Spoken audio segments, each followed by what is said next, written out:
여러분, 안녕하세요. 오늘 들려드릴 이야기는 조선시대 어느 산골 마을에서 일어난 일입니다. 이 이야기는 욕심과 착함, 그리고 진정한 복이 무엇인지에 대해 생각하게 만드는 이야기입니다. 오늘도 꽃담을 찾아주셔서 감사합니다. 구독과 좋아요 눌러주시면 그곳에 행운과 복이 함께 하실 겁니다. 이야기 시작합니다. 달도 없는 깊은 밤이었습니다. 한 여인이 맨발로 산길을 오르고 있었습니다. 손에는 아무것도 없었습니다. 짐도 등불도 신발조차 없었습니다. 그저 거친 숨소리만이 어둠 속에 울려 퍼졌습니다. 여인은 한 걸음 한 걸음 힘겹게 산을 올랐습니다. 날카로운 돌에 발이 찢어지고 나뭇가지에 옷이 걸려 찢어졌지만 멈추지 않았습니다. 마치 무언가로부터 도망치듯, 아니 어쩌면 죽음을 향해 달려가듯 걸음을 재촉했습니다. 이 여인의 이름은 연희였습니다. 23의 젊은 과부였죠. 대체 무엇이 이 젊은 여인을 한밤중에 산속으로 몰아넣은 것일까요? 이야기는 사흘 전으로 거슬러 올라갑니다. 연희는 해가 뜨기 전부터 일어나 집안일을 했습니다. 마당을 쓸고 부엌을 정리하고 시어머니께 드릴 약을 다렸습니다. 3년 전 남편이 병으로 세상을 떠난 후 연희는 하루도 쉬지 않고 이렇게 살았습니다. 시댁 식구들의 마음을 돌리기 위해서였습니다. 아이를 낳지 못한 며느리라는 손가락질을 견디며 어떻게든 이 집에 남고 싶었습니다. 이곳이 남편과 함께했던 유일한 추억이 서린 곳이었으니까요. 하지만 연희의 노력은 헛된 것이었습니다. 그날 아침 시어머니가 연희를 불렀습니다. 냉랭한 목소리였습니다. 시어머니는 차갑게 말했습니다. 연희야, 앉아라. 너도 알다시피 우리 집안은 대대로 맏아들이 가문을 잇는 집안이다. 내 아들이 세상을 떠난 지도 벌써 3년. 그동안 내가 이 집에서 할 수 있는 일이 무엇이었느냐? 아이 하나 낳지 못한 며느리를 계속 둘 수는 없다. 친정으로 돌아가거라. 연희는 눈앞이 캄캄해졌습니다. 친정으로 돌아가라니. 부모님이 일찍 돌아가신 연희에게는 돌아갈 친정이 없었습니다. 의지할 곳이 아무 데도 없었습니다. 연희는 떨리는 목소리로 애원했습니다. 어머님, 제발. 저는 어디로 가야 합니까? 의지할 곳이 아무 데도. 하지만 시어머니의 마음은 돌처럼 단단했습니다. 그녀는 단호하게 말했습니다. 그건 내 알바 아니다. 지금 당장 짐을 싸서 나가거라. 해 지기 전에. 옆에 있던 시누이 복녀도 차갑게 한마디 거들었습니다. 옳게 그렇게 매달리지 마세요. 보기 안 좋잖아요. 연희는 더 이상 아무 말도 할 수 없었습니다. 3년 동안 정성껏 모셨던 가족들이었지만 그들의 눈에 연희는 재앙과도 같은 존재로만 보였던 것입니다.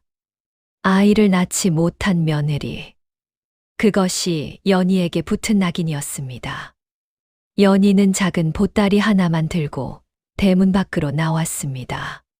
3년 동안 살았던 집이었습니다. 남편과 함께 웃고 울었던 집. 남편의 손을 잡고 마당을 거닐었던 그 집. 하지만 이제 그 집은 연희를 받아주지 않았습니다. 대문 앞에서 한참을 서 있던 연희는 뒤도 돌아보지 않고 걸음을 옮겼습니다. 눈물이 나지 않았습니다. 너무 슬퍼서 눈물조차 나오지 않았습니다. 가슴속 깊은 곳에서 뭔가가 부서지는 소리가 들렸지만 연희는 그저 묵묵히 걸었습니다. 마을을 나서려는 연희를 누군가 불렀습니다. 숨을 헐떡이며 달려온 사람은 송씨 할머니였습니다. 연희가 시집 온 후 유일하게 친하게 지냈던 마을의 노인이었습니다. 송씨 할머니는 연희를 보자마자 눈물을 흘렸습니다. 들었다, 들었어. 시댁에서 널 내쫓는다고. 연희야, 우리 집으로 가자. 내가 데리고 있을 테니. 할머니의 따뜻한 말에 연희는 겨우 눈물이 났습니다. 하지만 고개를 저었습니다. 연희는 작게 말했습니다. 안 돼요, 할머니. 할머니도 혼자 사시는데 제가 어떻게. 저 때문에 할머니까지 마을에서 손가락질 받게 할 수는 없어요. 송씨 할머니는 연희의 팔을 붙잡았습니다. 하지만 연희는 고개를 저으며 말했습니다. 모르겠어요. 그냥 걷다 보면 어디든 닿겠죠. 연희는 할머니의 손을 뿌리치고 걸음을 옮겼습니다. 뒤에서 할머니가 연희의 이름을 부르는 소리가 들렸지만 연희는 돌아보지 않았습니다. 돌아보면 마음이 약해질 것 같았습니다. 그리고 연희는 이미 충분히 약한 사람이었습니다. 마을을 벗어난 연희는 산길로 접어들었습니다. 어디로 가야 할지 몰랐습니다. 그저 사람들의 눈에 띄지 않는 곳으로, 혼자 조용히 있을 수 있는 곳으로 가고 싶었습니다. 아니, 어쩌면 영원히 잠들 수 있는 곳으로 가고 싶었는지도 모릅니다. 해가 서산으로 기울어가고 있었습니다. 연희는 산 깊숙이 들어갔습니다. 길도 없는 숲속이었습니다.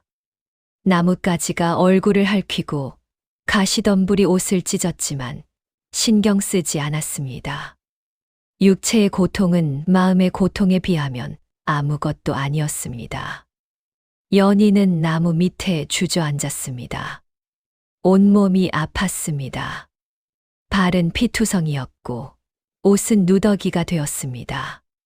하지만 육체의 고통보다 마음의 상처가 더 깊었습니다. 존재 자체가 부정당한 것 같은 느낌. 살아있을 가치가 없다는 느낌. 그 느낌이 연희를 짓눌렀습니다. 연희는 남편을 떠올렸습니다. 상냥하고 따뜻했던 남편. 병으로 고생하면서도 항상 연희를 걱정했던 남편. 그가 세상을 떠난 지 벌써 3년이 흘렀습니다. 연희는 작게 중얼거렸습니다. 오라버님, 미안해요. 제가 쓸모없는 사람이라서 집안에 도움이 안 됐어. 이렇게 사는 것보다는 차라리. 연희는 일어섰습니다. 더 깊은 숲속으로 걸어 들어갔습니다. 해가 완전히 지고 어둠이 숲을 덮었습니다. 차가운 밤바람이 불어왔지만 연희는 느끼지 못했습니다. 마음이 너무 차가워서 밤바람의 차가움 따위는 느껴지지 않았습니다. 그때였습니다. 연희의 발이 무언가에 걸렸습니다. 균형을 잃은 연희는 그대로 앞으로 고꾸라졌습니다. 낙엽 더미 위에 쓰러진 연희의 손에 무언가 딱딱한 것이 잡혔습니다. 연희는 그것을 집어들었습니다. 어둠 속에서 잘 보이지는 않았지만 나무로 만든 방망이 같았습니다. 낡고 거칠었지만 이상하게도 손에 쥐면 따뜻한 기운이 느껴졌습니다. 추운 겨울도 아닌데 이 방망이는 마치 살아있는 것처럼 따뜻했습니다. 연희는 방망이를 품에 안았습니다. 한겨울도 아닌데 몸이 떨렸습니다. 추위가 아니라 두려움과 절망 때문이었습니다. 방망이를 앉아 조금 따뜻해지는 것 같았습니다. 아니, 어쩌면 위로받는 것 같았습니다. 연희는 나무의 등을 기댄 채 방망이를 꼭 껴안았습니다. 연희의 눈꺼풀이 무거워졌습니다. 지친 몸은 곧잠에 빠져들었습니다. 잠들기 전 연희는 작게 중얼거렸습니다. 내일 아침에는 모든 게 끝나겠지. 한밤중이었습니다. 깊은 어둠이 숲을 덮고 있었고 차가운 바람이 나무잎을 흔들었습니다. 그때 갑자기 낮은 웃음소리가 들려왔습니다. 깔깔깔. 누군가 웃고 있었습니다. 연희는 깜짝 놀라 눈을 떴습니다. 주위를 둘러보았지만 아무도 보이지 않았습니다. 하지만 웃음소리는 계속 들렸습니다. 연희가 떨리는 목소리로 물었습니다. 누구세요? 그러자 신비로운 목소리가 대답했습니다. 남자도 여자도 아닌, 늙은이도 젊은이도 아닌 묘한 목소리였습니다. 깔깔깔. 오랜만이구나, 인간아. 연희는 더욱 두려워하며 물었습니다. 누구시죠? 모습을 보여주세요. 목소리가 대답했습니다. 모습. 나는 보이지 않는다. 하지만 너는 지금 나를 품에 안고 있지. 연희는 자신이 안고 있는 방망이를 내려다보았습니다. 방망이가 희미하게 빛나고 있었습니다. 어둠 속에서도 볼 수 있을 만큼 밝은 빛이었습니다. 목소리가 다시 들렸습니다. 그렇다. 나는 이 방망이에 깃든 도깨비다. 도깨비. 연희는 놀라 방망이를 떨어뜨리려 했습니다. 하지만 이상하게도 손이 떨어지지 않았습니다. 아니, 떨어뜨리고 싶지 않았습니다. 방망이에서 느껴지는 온기가 너무나 따뜻했기 때문입니다. 이 차가운 세상에서 유일하게 따뜻한 것이었습니다. 도깨비가 물었습니다. 너는 왜 이 깊은 산에 왔느냐? 연희는 잠시 망설이다가 작은 목소리로 대답했습니다. 죽으러 왔어요. 도깨비는 놀란 듯 물었습니다. 죽으러? 이렇게 젊은 것이? 연희는 눈물을 흘리며 말했습니다. 목이 메어 말이 잘 나오지 않았습니다. 저는 쓸모가 없어요. 시댁에서 쫓겨났고 갈 곳도 없고 이렇게 사느니 차라리 죽는 게 나을 것 같아요. 아무도 저를 원하지 않아요. 도깨비는 잠시 침묵했습니다. 그러더니 웃기 시작했습니다. 하지만 비웃는 웃음이 아니었습니다. 어딘가 슬프고 안타까운 웃음이었습니다. 깔깔깔. 인간들은 정말 우스운 존재다. 쓸모가 없다고. 내가. 연희는 당황했습니다. 도깨비가 계속 말했습니다. 너는 착하다. 내가 수백 년을 살면서 본 인간 중에서도 가장 착한 마음씨를 가졌다. 내 마음에서 빛이 난다. 그 빛이 나를 깨웠지. 연희는 자조하듯 웃었습니다. 착하다고 뭐가 달라져요? 착해서 뭐가 좋아요? 결국 버림받았는데. 착한 건 아무 쓸모가 없어요. 도깨비의 목소리가 조금 부드러워졌습니다. 사람들은 착한 것의 가치를 몰라. 당장 눈에 보이는 것만 중요하게 여기지. 하지만 세상은 결국 착한 자의 편이다. 착한 마음은 언젠가 반드시 복으로 돌아온다. 그러고는 도깨비가 물었습니다. 너는 내게 무엇을 바라느냐?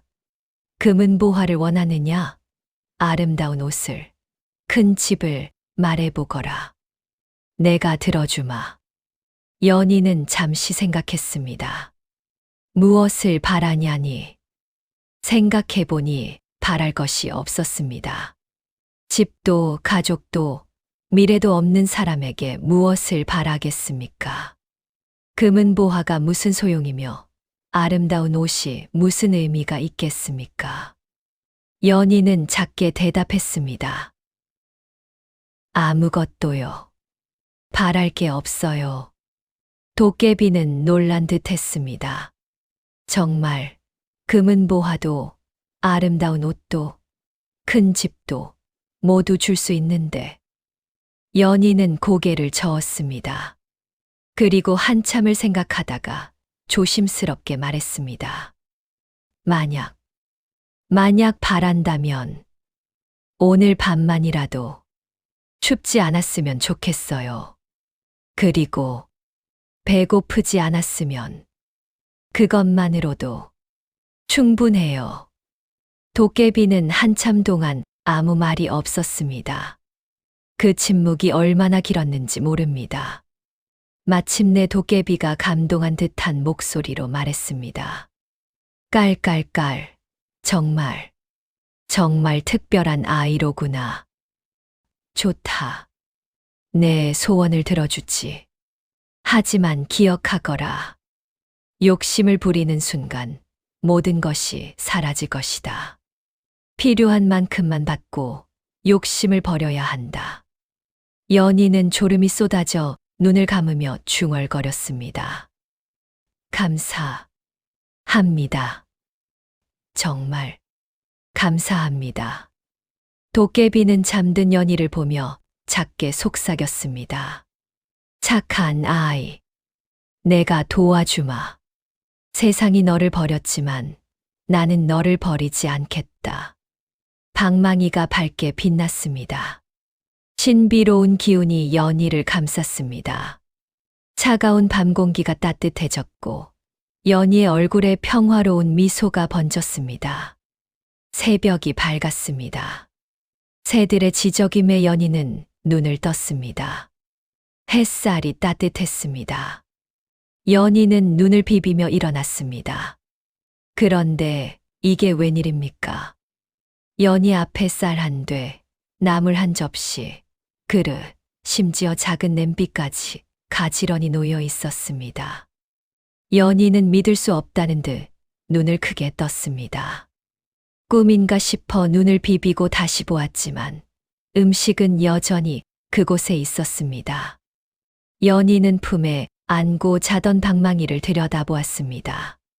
방망이는 여전히 희미하게 빛나고 있었습니다. 연희가 떨리는 목소리로 물었습니다. 당신이 해준 건가요? 방망이가 더 밝게 빛났습니다. 도깨비의 목소리가 들려왔습니다. 약속했잖느냐. 오늘 밤은 춥지도 배고프지도 않을 거라고. 자, 어서 먹거라. 연희는 눈물을 흘렸습니다. 감사의 눈물이었습니다. 너무 오랫동안 울지 못했던 연희였지만 이 순간만큼은 눈물을 멈출 수 없었습니다. 누군가 자신을 걱정해주고 도와주고 존재를 인정해준다는 것. 그것이 얼마나 감사한 일인지 연희는 비로소 깨달았습니다. 연희는 나뭇가지를 모아 불을 지폈습니다. 쌀을 씻어 밥을 지었습니다. 3일 만에 먹는 따뜻한 밥이었습니다. 밥을 짓는 동안 연희는 계속 눈물을 흘렸습니다.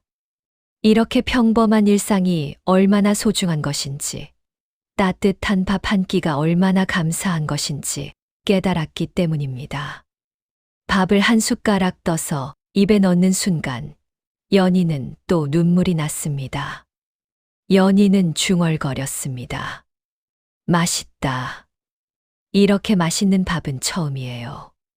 아니, 어쩌면 살아있다는 게 이렇게 감사한 일인지 처음 알았어요. 평범한 밥이었습니다. 특별한 재료가 들어간 것도 아니었습니다. 하지만 절망 속에서 먹는 밥은 세상 어떤 진수성찬보다 맛있었습니다.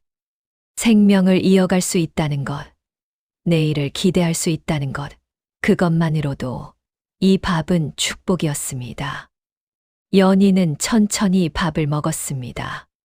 하나하나 씹으며 음미했습니다. 살아있다는 것이 이렇게 감사한 일인지 처음 깨달았습니다. 어제까지만 해도 죽고 싶었던 연희였지만 이제는 살고 싶었습니다. 도깨비의 따뜻함이 연희의 마음을 녹였습니다. 밥을 다 먹고 나니 아직도 쌀과 나물이 많이 남아 있었습니다. 연희는 남은 음식을 보며 생각했습니다. 그리고 결심했습니다. 이게 다 남았네. 혼자 먹기엔 너무 많아.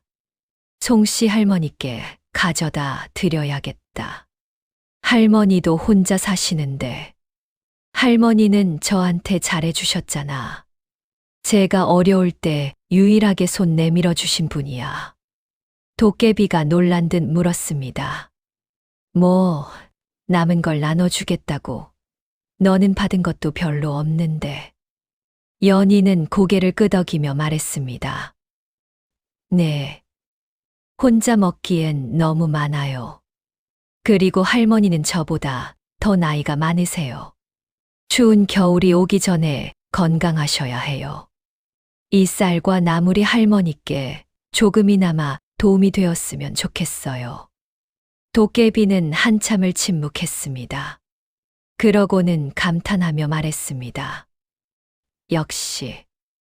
역시 내가 본 인간 중에 가장 착한 아이로구나. 자신도 어려운데 남을 먼저 생각하다니. 좋다. 앞으로도 그렇게 살 거라. 연희는 남은 음식을 보따리에 싸서 산을 내려갔습니다. 어제와 달리 발걸음이 가벼웠습니다. 절망이 아닌 희망을 품고 걷는 길이었습니다. 누군가를 도울 수 있다는 기쁨을 품고 걷는 길이었습니다. 마을 입구에 도착하자 마을 사람들이 수군거렸습니다. 사람들은 연희를 보며 놀란 표정을 지었습니다. 시댁에서 쫓겨난 과부가 하루 만에 돌아온 것도 신기했지만 무엇보다 연희의 표정이 달라져 있었습니다. 어제의 절망에 찬 얼굴이 아니라 오늘은 희망에 찬 얼굴이었습니다. 연희는 사람들의 시선을 신경 쓰지 않고 송씨 할머니 집으로 향했습니다. 할머니 집 문을 두드렸습니다. 문이 열리고 송씨 할머니가 나왔습니다. 연희를 보자마자 할머니의 눈이 커졌습니다. 연희야, 어디 갔었니? 얼마나 걱정했는데. 할머니는 연희를 꼭 껴안았습니다. 연희는 할머니의 품에 안겨 한참을 있다가 말했습니다. 미안해요, 할머니. 걱정 끼쳐드려서. 제가 음식을 좀 가져왔어요. 같이 드셔요. 연희는 보따리를 풀었습니다. 하얀 쌀밥과 나물이 나왔습니다. 할머니는 놀라며 물었습니다. 이게 어디서 구한 거냐? 너 설마 누구한테 구걸한 거 아니지? 연희는 웃으며 대답했습니다. 아니에요, 할머니. 그냥 운이 좋았어요. 할머니, 드세요. 제가 직접 지은 밥이에요. 두 사람은 함께 밥을 먹었습니다. 할머니는 밥을 먹으면서도 계속 연희를 걱정스럽게 바라보았습니다. 연희의 옷은 찢어져 있었고 발에는 상처가 있었습니다. 하지만 연희의 얼굴에는 평화로움이 있었습니다. 할머니는 조심스럽게 물었습니다. 연희야, 솔직히 말해봐라. 무슨 일이 있었니? 어디서 잤니? 연희는 잠시 망설이다가 말했습니다. 나중에 말씀드릴게요, 할머니. 지금은 그냥 할머니랑 같이 밥 먹는 게 좋아요. 이렇게 누군가와 함께 밥을 먹는 게 얼마나 행복한 일인지 어제까지는 몰랐어요. 할머니는 연희의 손을 꼭 잡았습니다. 할머니의 눈에도 눈물이 맺혔습니다. 이 착한 것아. 너는 정말 복받을 아이야. 하늘이 너를 버리지 않을 거야. 그날 이후 연희는 산 입구의 작은 움막에서 살기 시작했습니다. 마을 사람들이 함께 지어준 작은 집이었습니다. 송씨 할머니가 주도했고 촌장도 도왔고 심지어 연희를 냉대하던 사람들도 조금씩 도왔습니다. 도깨비 방망이는 매일 연희에게 필요한 만큼의 음식을 주었습니다. 연희가 원하면 금은보화도 줄 수 있었지만 연희는 그런 것을 원하지 않았습니다. 그저 하루하루 먹을 음식과 입을 옷, 그것만 있으면 충분했습니다. 연희는 욕심을 부리지 않았습니다. 필요한 만큼만 받았고 남는 것은 항상 어려운 이웃들과 나눴습니다. 어느 날은 홀로 사는 노인에게 쌀을 가져다 주었고 어느 날은 굶주린 아이에게 나무를 나눠주었습니다. 어느 날은 병든 사람에게 약재를 구해다 주었고 어느 날은 추위에 떠는 사람에게 옷을 만들어 주었습니다. 연희가 나눠주는 음식은 언제나 따뜻했고 맛있었습니다. 연희가 만들어준 옷은 언제나 따뜻하고 튼튼했습니다. 사람들은 연희의 손길에서 진심을 느꼈습니다. 그것은 단순히 물건을 주는 것이 아니라 마음을 나누는 것이었습니다. 마을 사람들은 처음에는 의아해했습니다. 시댁에서 쫓겨난 과부가 어떻게 이렇게 넉넉하게 사는지 궁금했습니다. 혹시 어디선가 도둑질을 하는 건 아닐까? 혹시 누군가에게 몸을 파는 건 아닐까? 온갖 소문이 돌았습니다.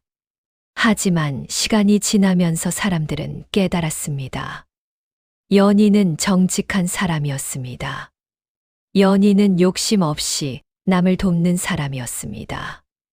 연희가 가진 것이 무엇이든 그것을 악한 방법으로 얻은 것은 아니라는 것을 알았습니다. 그리고 점점 연희를 존경하기 시작했습니다. 과부라는 낙인, 아이를 낳지 못했다는 낙인, 그런 것들이 중요하지 않았습니다.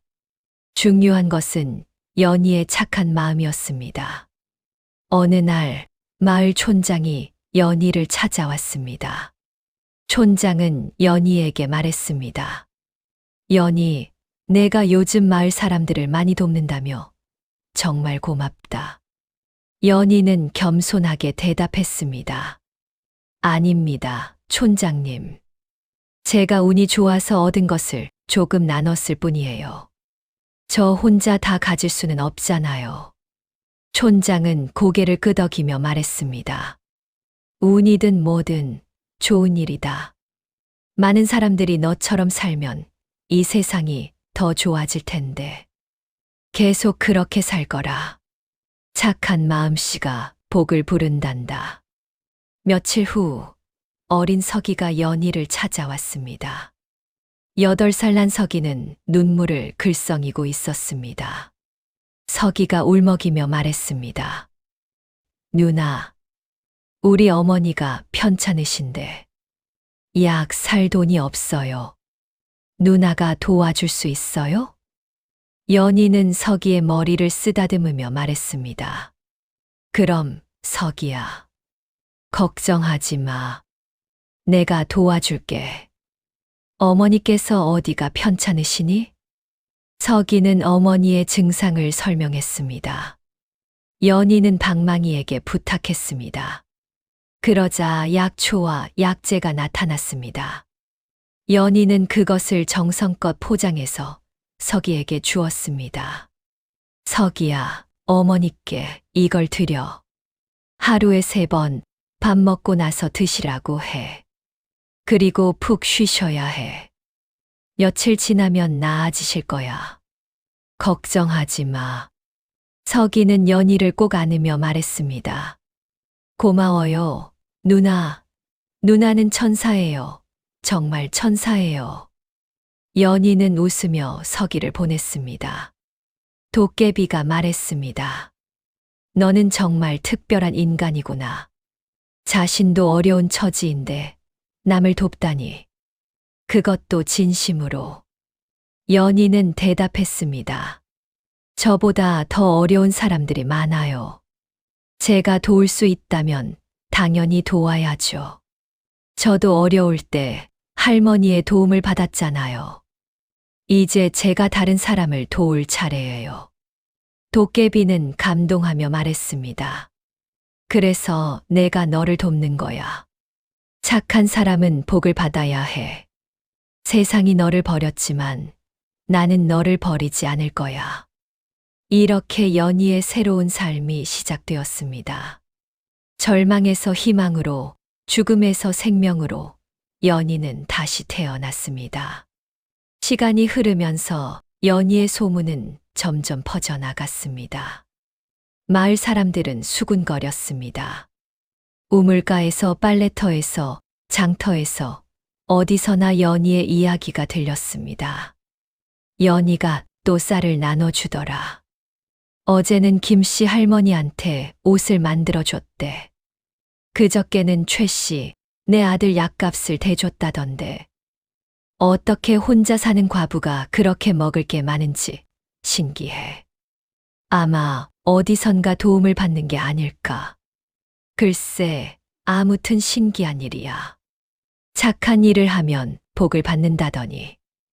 마을 사람들은 수군거렸지만 아무도 정확한 이유를 알지 못했습니다. 다만 연희가 착한 사람이라는 것, 그리고 항상 남을 돕는다는 것만 알았습니다. 그리고 그것만으로도 충분했습니다. 연희를 의심하던 사람들도 점점 마음을 열었습니다. 송씨 할머니는 혹시나 싶어 연희에게 물었습니다. 두 사람이 조용히 차를 마시고 있을 때였습니다. 연희야, 혹시 그 방망이가 도깨비 방망이니? 연희는 놀라며 물었습니다. 어떻게 아셨어요, 할머니? 할머니는 웃으며 대답했습니다. 나도 젊었을 때 옛날 이야기를 많이 들었단다. 도깨비 방망이 이야기도 들었지. 그리고 내 얼굴을 보면 알지. 예전과 달리 평화로워 보여. 게다가 아무리 나눠줘도 끝이 없지 않니? 도깨비 방망이가 아니고서야 어떻게 그럴 수 있겠니? 연희는 솔직하게 대답했습니다. 네, 할머니. 산에서 주운 방망이인데 도깨비가 깃들어 있어요. 그 도깨비가 저를 도와주고 있어요. 제가 죽으려고 했을 때 도깨비가 저를 살려줬어요. 할머니는 걱정스럽게 말했습니다. 조심해야 한다, 연희야. 그런 소문이 퍼지면 욕심쟁이들이 올 거야. 도깨비 방망이라는 걸 알면 사람들이 가만두지 않을 거야. 연희는 고개를 끄덕였습니다. 알아요, 할머니. 조심할게요.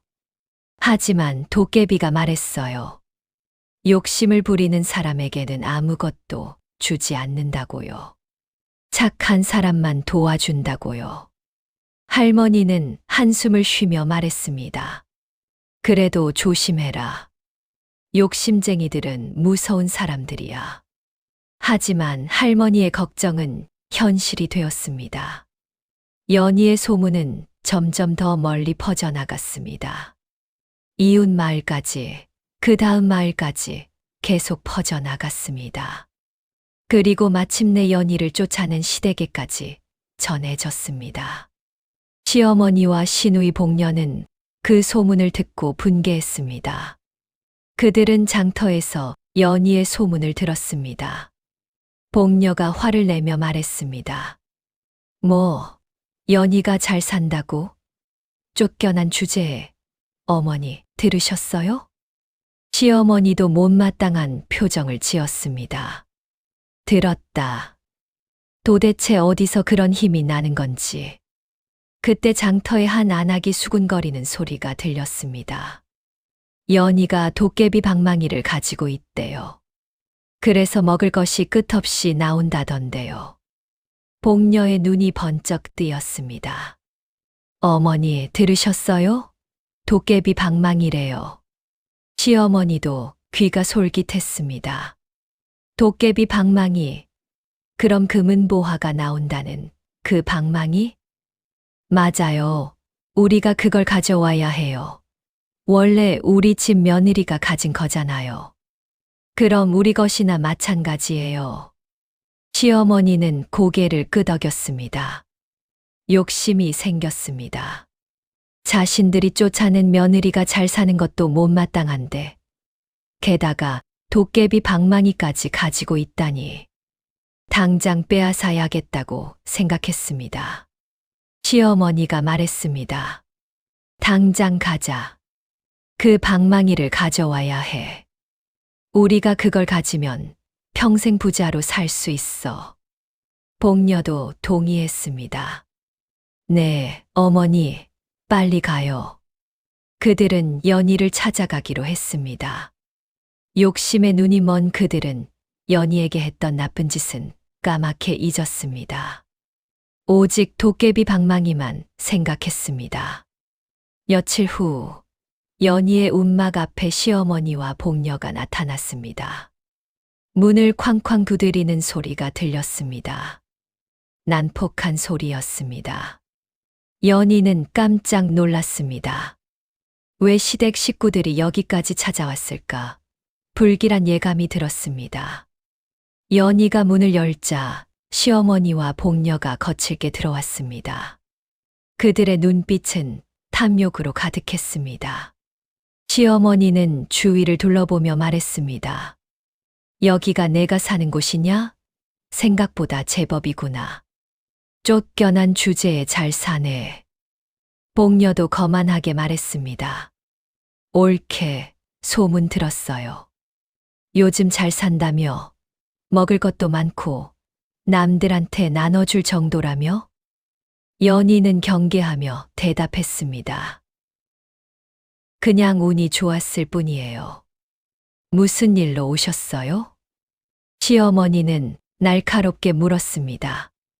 운, 3년 동안 우리 집에서는 운도 없더니 쫓겨나서는 운이 생겼단 말이냐?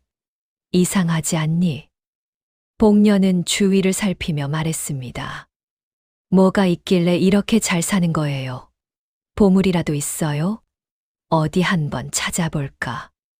연희는 아무 말도 하지 않았습니다. 하지만 마음속으로는 방망이를 지켜야겠다고 생각했습니다. 복녀는 방 안을 뒤지기 시작했습니다. 이불을 들추고 상자를 열어보고 구석구석을 살폈습니다. 그러다가 구석에 놓인 방망이를 발견했습니다. 저건 뭐예요? 연희는 깜짝 놀라 방망이를 숨기려 했습니다. 아무것도 아니야. 손대지 마. 하지만 복녀는 재빨리 방망이를 낚아챘습니다. 이게 뭐길래 그렇게 숨겨요? 어디 보자. 연희는 외쳤습니다. 안 돼, 돌려줘. 그건 내 거야. 시어머니도 다가와 방망이를 빼앗았습니다. 두 사람은 방망이를 이리저리 살펴보았습니다. 내가 봐도 그냥 낡은 나무 막대기인데 이게 뭐가 특별하다는 거냐? 복녀는 비웃으며 말했습니다. 이게 도깨비 방망이라도 돼요. 설마 이걸로 금은보화가 나온다고. 웃기지 마세요. 시어머니는 방망이를 흔들며 외쳤습니다. 목소리에 욕심이 가득했습니다.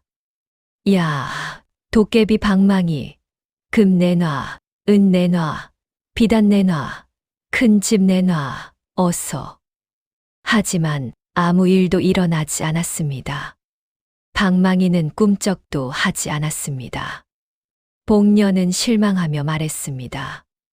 뭐야, 아무것도 안 나오잖아. 사기 아니에요. 올케가 우리를 속인 거 아니에요. 시어머니는 화를 내며 연희를 노려보았습니다. 연희, 우리를 속인 거냐? 도깨비 방망이가 아닌 거냐? 연희는 슬프게 말했습니다. 목소리가 떨렸지만 당당했습니다. 속인 게 아니에요. 그 방망이는 욕심을 부리는 사람에게는 아무것도 주지 않아요. 착한 마음을 가진 사람에게만 복을 주는 방망이에요. 복녀는 비웃었습니다. 어머, 듣기 좋은 핑계네요. 그럼 왜 당신한테는 뭐가 나온다는 거예요?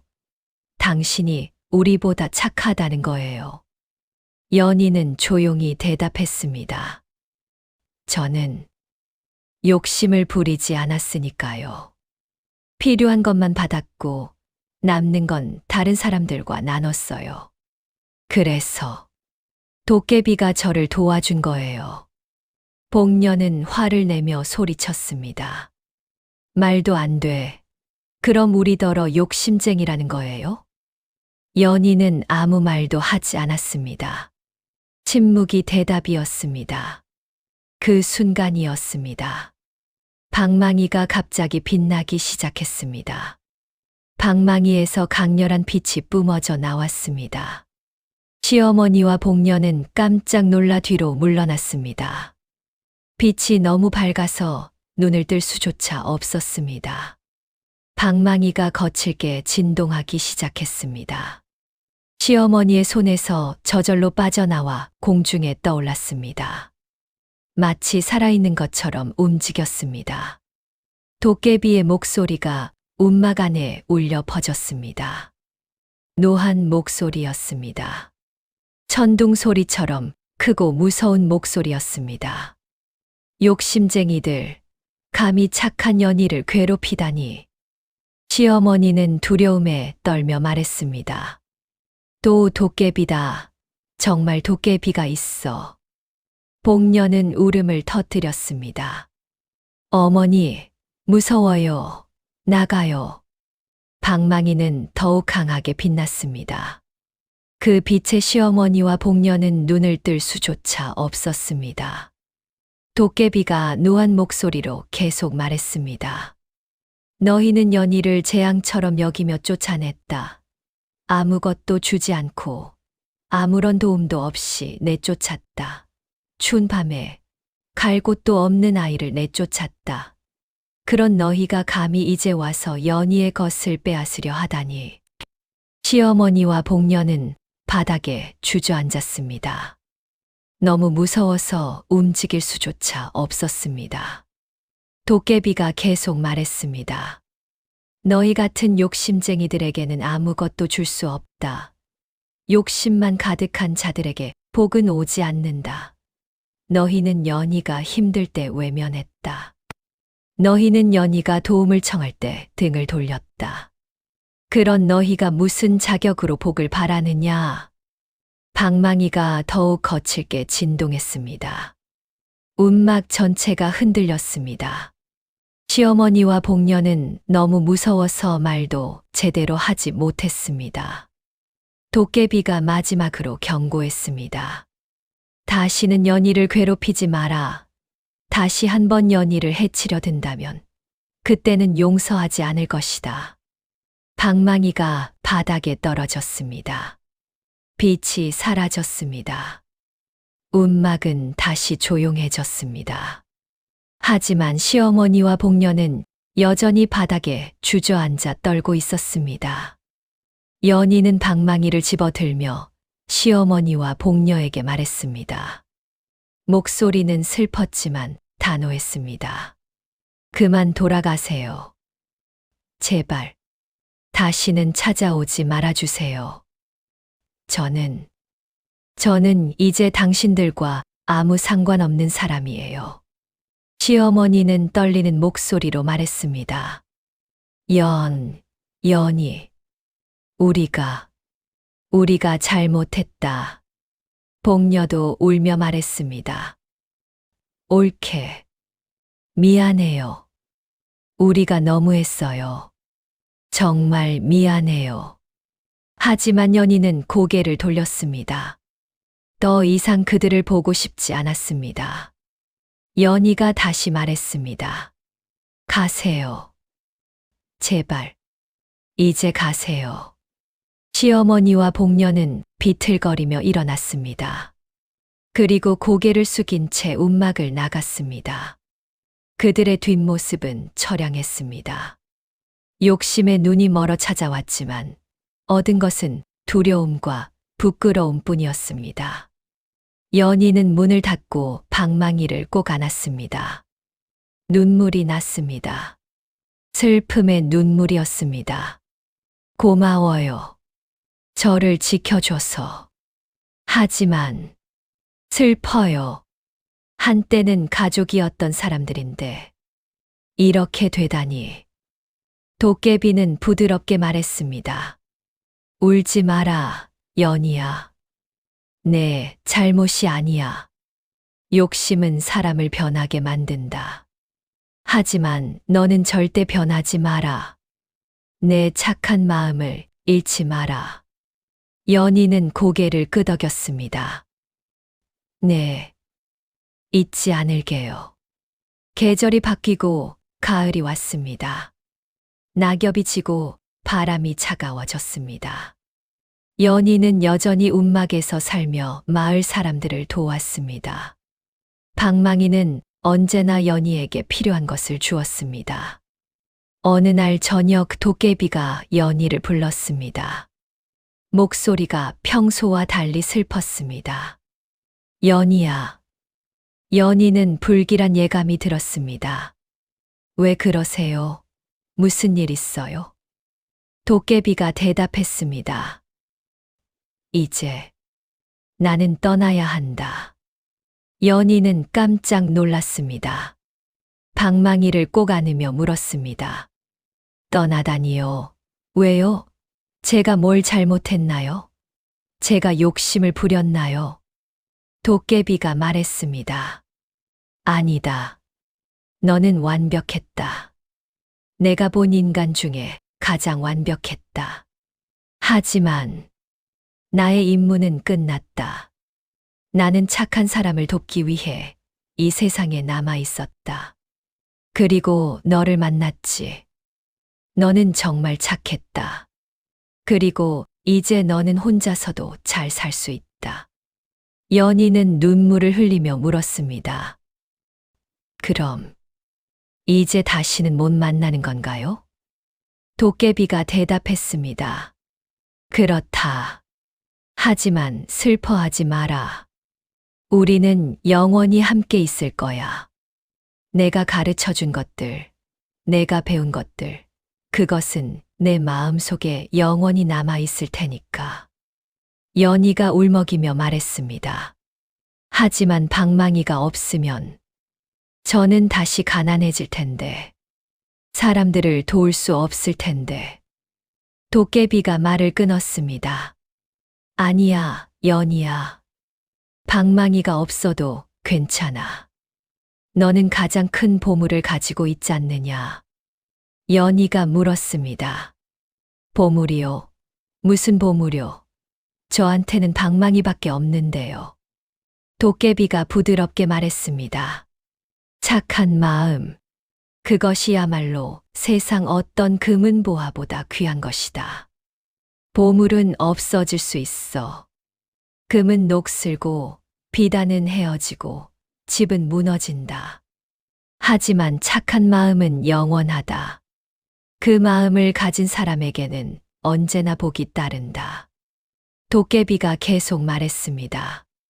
내가 사람들을 도운 건 방망이 때문이 아니야. 내 착한 마음 때문이야. 방망이는 그저 도구일 뿐이었어. 진짜 힘은 내 마음 속에 있었던 거야. 이제 그걸 깨달을 때가 됐어. 연희는 눈물을 닦으며 물었습니다. 정말 혼자서도 잘 살 수 있을까요? 도깨비가 확신에 찬 목소리로 대답했습니다. 물론이지. 너에게는 착한 마음이 있잖아. 그리고 너를 사랑하는 사람들이 있어. 송씨 할머니, 서기, 마을 사람들. 그들은 모두 너를 사랑해. 내가 어려울 때 그들이 도와줄 거야. 내가 그들을 도왔듯이. 연희는 고개를 끄덕였습니다. 그리고 연희야, 약속해 주겠니? 무슨 약속이요? 앞으로도 계속 착하게 살아주겠니?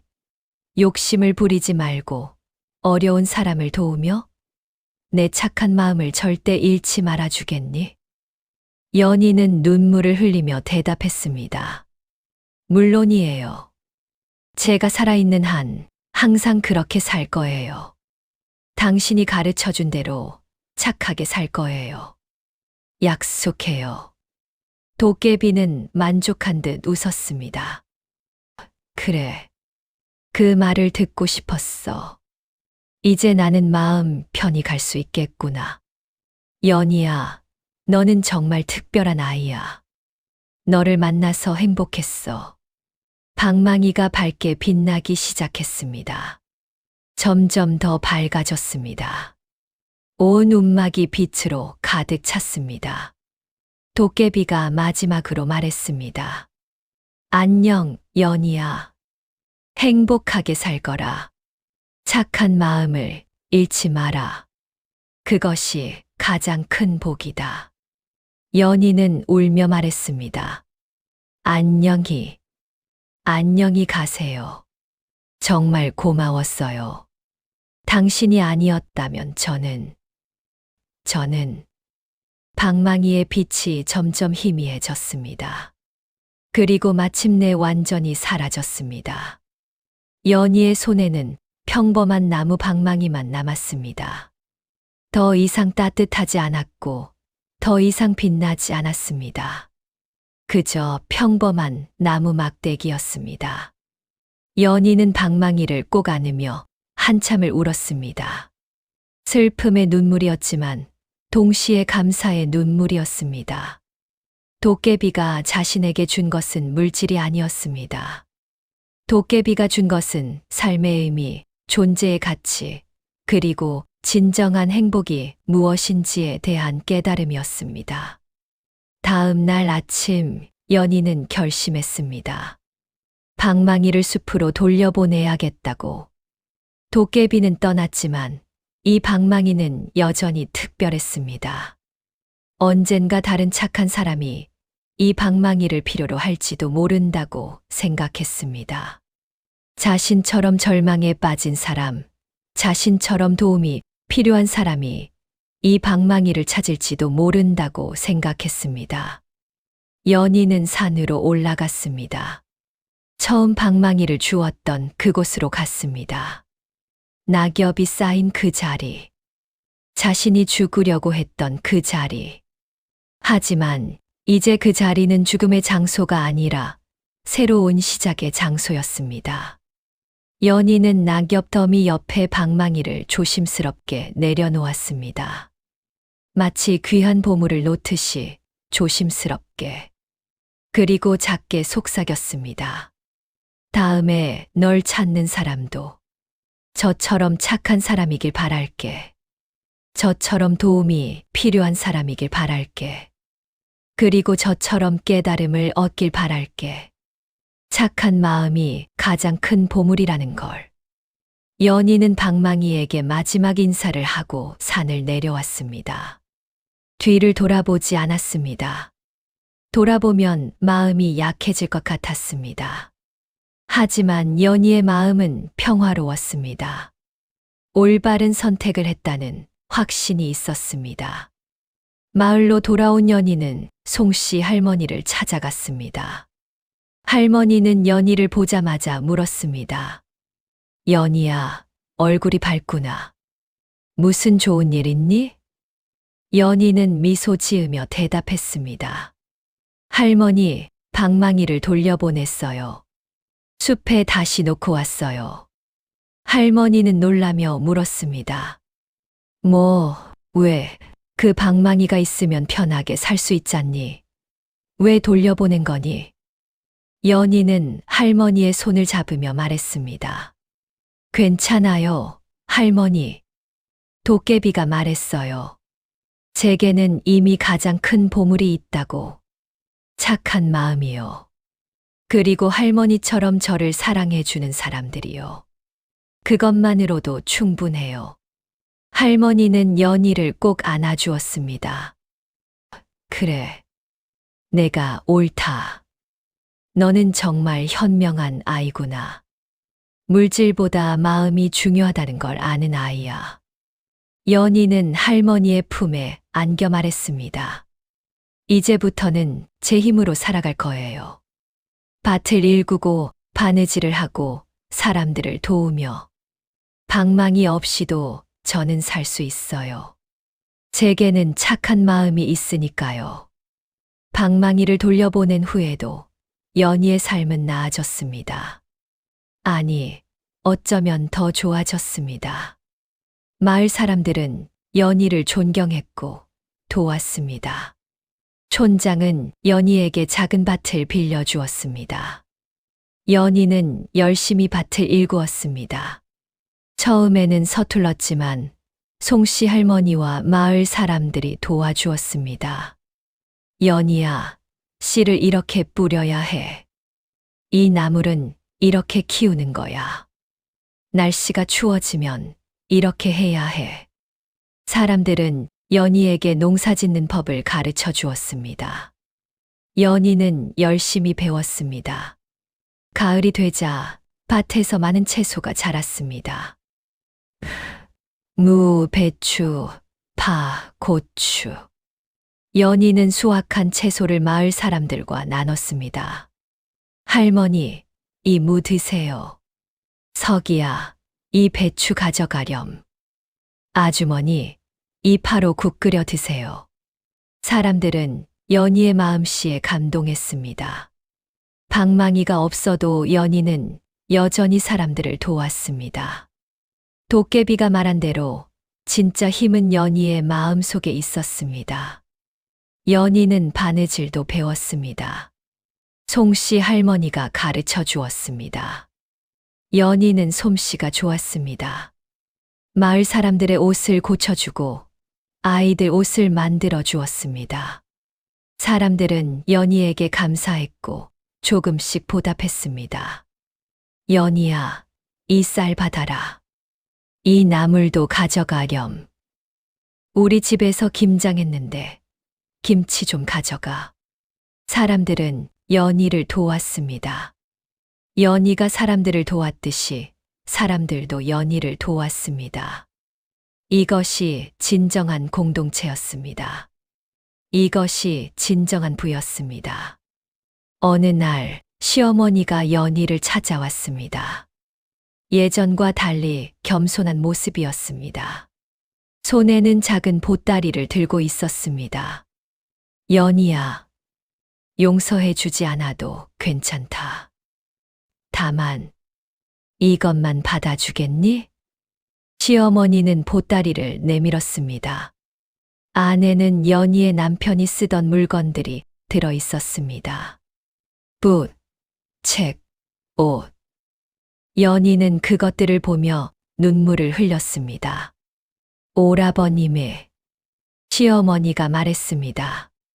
내 아들이 살아 있었다면 너를 절대 내쫓지 않았을 거다. 아들은 널 정말 사랑했어. 죽기 전에도 계속 내 걱정만 했지. 연희를 잘 부탁한다고 했어. 그런데 나는 그 약속을 지키지 못했어. 미안하다, 연희야. 정말 미안하다. 연희는 시어머니를 안아주었습니다. 한때 자신을 내쫓았던 사람이었지만 이제는 용서할 수 있었습니다. 도깨비가 가르쳐 준 대로 착한 마음을 잃지 않았기 때문입니다. 괜찮아요, 어머님. 이제 다 지난 일이에요. 어머님도 행복하세요. 그게 오라버님이 바라셨을 거예요. 두 사람은 한참을 울었습니다. 그것은 화해의 눈물이었고 용서의 눈물이었습니다. 세월이 흘렀습니다. 봄이 오고 가을이 가고 겨울이 오고 봄이 왔습니다. 연희는 마을에서 가장 존경받는 사람이 되었습니다. 어린 서기는 청년이 되었습니다. 서기는 연희를 누나처럼 따르며 자랐습니다. 연희가 가르쳐준 대로 착하게, 정직하게 살았습니다. 어느 날 서기가 연희에게 말했습니다. 누나, 저 장사를 배우려고 해요. 도시로 나가서 돈을 벌고 싶어요. 어머니께 편하게 해드리고 싶어요. 연희는 웃으며 대답했습니다. 그래, 서기야. 좋은 생각이야. 하지만 한 가지만 기억해. 돈을 많이 버는 것도 좋지만 욕심을 부리지는 마. 항상 정직하게, 착하게 살아야 해. 그게 진짜 부자가 되는 길이야. 서기는 고개를 끄덕였습니다. 네, 누나. 누나가 그렇게 살았잖아요. 저도 누나처럼 살 거예요. 절대 욕심 부리지 않을 거예요. 몇 년 후 서기는 성공한 상인이 되어 돌아왔습니다.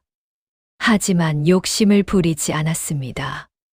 벌어들인 돈으로 마을에 학당을 지었고 가난한 아이들을 도왔습니다.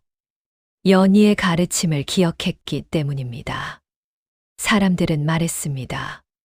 서기가 저렇게 된 건 다 연희 덕분이야. 연희의 가르침이 서기를 변화시켰어. 착한 사람은 착한 사람을 만드는구나.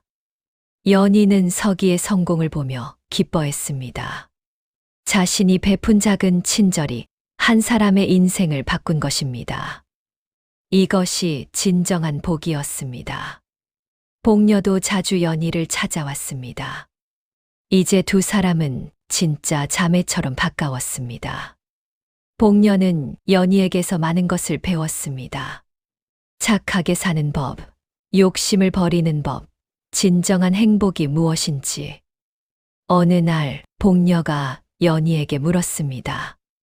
언니, 후회하지 않아요? 도깨비 방망이를 돌려보낸 거. 연희는 웃으며 대답했습니다. 전혀. 방망이가 준 건 물질이 아니었어. 방망이가 준 건 깨달음이었어. 착한 마음이 가장 큰 보물이라는 것. 그 깨달음은 아직도 내 마음 속에 있어. 그것만으로 충분해. 복녀는 눈물을 흘리며 말했습니다. 언니는 정말 대단해. 나도 언니처럼 살고 싶어. 연희는 복녀의 손을 잡으며 말했습니다. 너도 할 수 있어, 복녀야. 마음만 먹으면 누구나 착하게 살 수 있어. 늦었다고 생각하지 마. 지금부터 시작하면 돼. 그로부터 몇 년이 더 흘렀습니다. 어느 날, 한 젊은이가 마을로 왔습니다. 손에는 낡은 방망이를 들고 있었습니다. 연희는 그 방망이를 보고 깜짝 놀랐습니다. 자신이 숲에 놓고 온 그 방망이였습니다. 연희가 조심스럽게 물었습니다. 혹시 이 방망이에 대해 아시나요? 젊은이는 고개를 끄덕이며 대답했습니다. 네. 산 속에서 주웠어요. 그런데 이상해요. 이 방망이를 주운 후로 제 삶이 완전히 달라졌어요. 젊은이가 이야기했습니다. 그는 고아였습니다. 아무도 자신을 원하지 않았습니다. 그래서 죽으려고 산에 올라갔습니다. 그곳에서 이 방망이를 주웠습니다. 연희는 자신의 과거를 떠올렸습니다. 자신도 그랬습니다. 죽으려고 산에 올라가서 방망이를 만났습니다. 젊은이가 계속 말했습니다. 방망이에서 목소리가 들렸어요. 도깨비의 목소리였어요. 도깨비가 말했어요. 착하게 살면 복을 받는다고. 그래서 저는 착하게 살려고 노력했어요. 남을 도우며 살았죠. 그랬더니 정말 삶이 나아졌어요.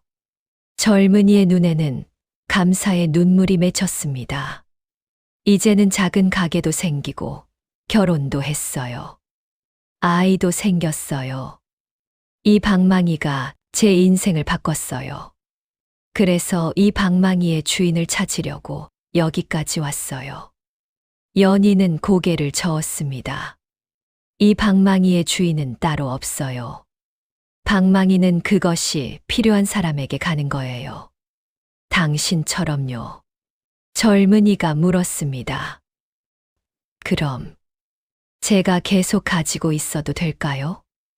연희는 다시 고개를 저었습니다. 아니요. 이제 당신은 혼자서도 잘 살 수 있잖아요. 방망이를 다시 숲에 놓고 오세요. 다음에 필요한 사람이 찾을 수 있게요. 젊은이는 고개를 끄덕였습니다. 알겠습니다. 당신의 말씀이 옳은 것 같아요. 진짜 보물은 방망이가 아니라 제 마음 속에 있는 거니까요. 연희는 미소 지었습니다. 도깨비의 가르침이 계속 이어지고 있었습니다. 젊은이는 산으로 올라가 방망이를 놓고 왔습니다. 연희는 생각했습니다. 도깨비 방망이는 계속 착한 사람들을 돕고 있구나. 그리고 그 사람들은 또 다른 사람들을 돕겠지. 이렇게 착함이 계속 이어지는 거구나. 더 많은 세월이 흘렀습니다. 연희는 이제 중년이 되었습니다. 마을에서는 연희를 착한 연희 아주머니라고 불렀습니다. 마을은 평화로웠습니다. 사람들은 서로 돕고 욕심을 부리지 않았습니다. 연희의 가르침이 마을 전체에 퍼졌기 때문입니다. 다른 마을 사람들이 놀라며 물었습니다. 어떻게 너희 마을은 이렇게 평화로운 거야? 다툼도 없고 도둑도 없고. 마을 사람들은 자랑스럽게 대답했습니다. 우리에게 연희 아주머니가 있거든. 연희 아주머니가 우리에게 가르쳐 줬어. 착하게 사는 법을. 촌장은 마을 사람들을 모아놓고 말했습니다. 여러분, 우리 마을이 이렇게 살기 좋아진 건 연희 덕분입니다. 연희는 아무것도 없이 이 마을에 왔습니다. 하지만 착한 마음 하나로 우리 모두를 변화시켰습니다. 사람들은 박수를 쳤습니다. 연희는 겸손하게 고개를 숙였습니다. 아닙니다. 제가 한 게 뭐 있나요? 저는 그저 도깨비가 가르쳐 준 대로 살았을 뿐이에요. 하지만 사람들은 알았습니다. 연희가 특별한 사람이라는 것을. 연희의 착함이 마을 전체를 바꿨다는 것을. 마을에는 연희에 대한 이야기가 전설처럼 전해졌습니다. 아이들은 할머니, 할아버지에게 연희의 이야기를 듣고 자랐습니다. 옛날 옛적에 쫓겨난 젊은 과부가 있었단다. 그 여인은 도깨비 방망이를 만났지. 하지만 진짜 보물은 방망이가 아니라 착한 마음이었단다. 아이들은 연희의 이야기를 들으며 착하게 사는 법을 배웠습니다. 에필로그 전해지는 가르침. 더 많은 세월이 흘렀습니다. 연희는 이제 나이 든 할머니가 되었습니다. 머리는 새고 허리는 굽었지만 마음만은 여전히 젊고 착했습니다. 어느 날 저녁 마을 아이들이 연희 할머니를 찾아왔습니다. 할머니, 이야기해 주세요. 연희는 웃으며 아이들을 앉혔습니다. 무슨 이야기를 듣고 싶니? 아이들이 외쳤습니다. 도깨비 방망이 이야기요. 연희는 웃으며 이야기를 시작했습니다. 옛날 옛적에 쫓겨난 젊은 과부가 있었단다. 그 여인은 아무것도 없었지. 집도 가족도 미래도. 그래서 죽으려고 산에 올라갔어. 그곳에서 도깨비 방망이를 만났지. 아이들은 숨죽이며 들었습니다. 연희는 자신의 이야기를 천천히 들려주었습니다. 도깨비를 만난 이야기, 방망이가 준 도움, 그리고 진정한 보물이 무엇인지. 그래서 그 여인은 배웠단다. 진짜 보물은 금은보화가 아니라 착한 마음이라는 것을.